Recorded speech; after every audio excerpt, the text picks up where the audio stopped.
Hi guys! Ayan. So today, magluluto tayo ng ating wax. So yan guys, panoorin nyo lang kung paano ko siya ginawa. Una, I have to prepare the lemon extract or the calamansi extract. Ayan po. So ganyan lang po yung preparation. Hiwa. So,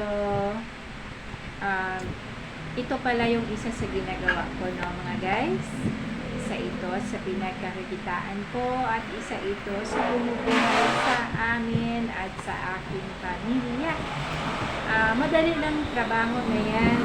Trabaho na ito ay madali lang para sa akin, pero sa mga hindi marunong, syempre, lahat naman, no, pag hindi mo alam, masasabi mo mahirap, pero pagka isa yan sa ginagawa mo at hanap buhay mo, madali na lang para sa iyo. So ito guys, ang video natin ngayon is gusto ko lang sanang ipakita, at kung willing naman kayong matuto, ayan, pwede yan, no? Dito sa Facebook, one way of sharing is to share your knowledge. So, ayan yung knowledge ni Mama B, at willing akong i-share sa inyo kung gusto niyo naman kumita gamit ang ganitong trabaho. But anyway guys, I can say, masasabi ko na medyo okay din ang trabaho ito. Nakasurvive din kami sa araw-araw gamit ang pagtatanggal ng balahibo sa pamamagitan ng wax na ito.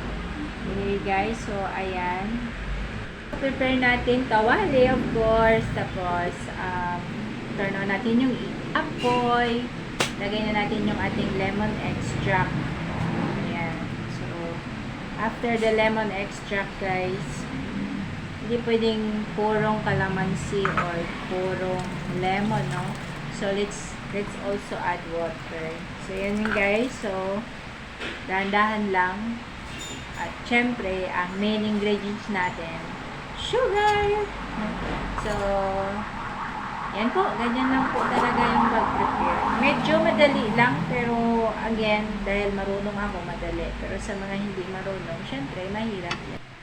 So, kapag nagluluto kayo nito, mga friendship, kailangan nyo talagang bantayan kasi sugar to mainit. Kahit low fire lang yung ating apoy, talagang pag kumukulo na siya, tuloy-tuloy na yan. So, babantayan talaga siya kasi guys, sa ganyan, no, babantayan talaga siya kasi kailangan makuha mo yung tamang timpla, yung consistency ng sugar, no. So, pag hindi tama, palpak.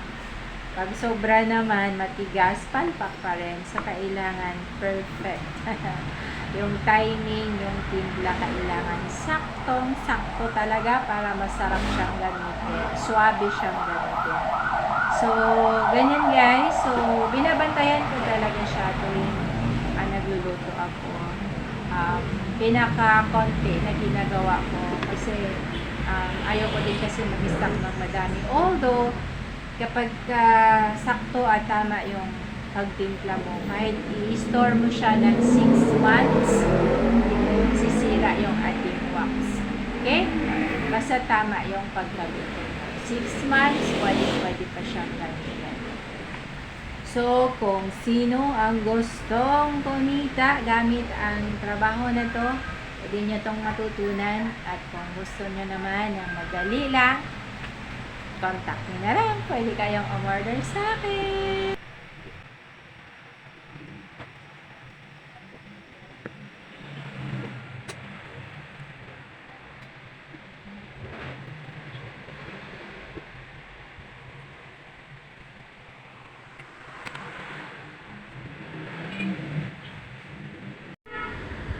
Ito yung ating creation guys.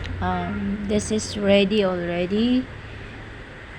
Kapag ginagamit ko na siya for my client, nililipat ko na lang siya sa wax warmer ko. So, ganyan siya guys. Galingan sa kawali. So, nilipat ko lang siya sa malinis na lagayan. And this is ready to use.